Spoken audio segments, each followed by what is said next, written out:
perhaps rather unexpectedly, industrial landscapes can be really, really good for wildlife.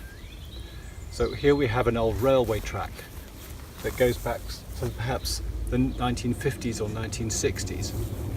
But many of this type of landscape are really great for wildlife. And if we think how they evolved, so initially they would have been cleared and buildings would have been built, and there wouldn't have been a great deal of wildlife there. But once they came into disuse or cracks appeared, then wildlife finds its way into the cracks. So you might find grasses starting to grow in the cracks between the concrete slabs in the pavements.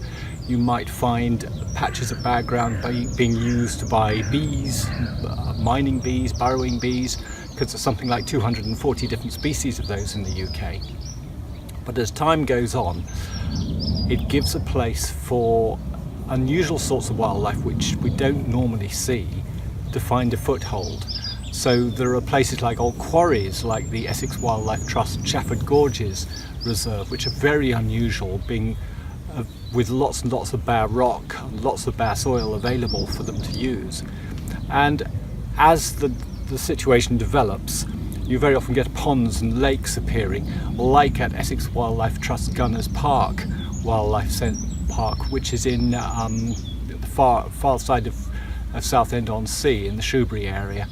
And there you have great lakes, you have large areas where rabbits like burrowing, but you still have the old gun emplacements and the concrete that left over there from the 1950s.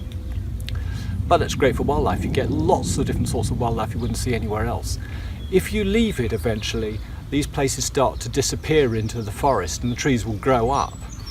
And you can eventually get to the situation very much like you have in the Forest of Dean, where there is thick forest and only occasional signs of wildlife.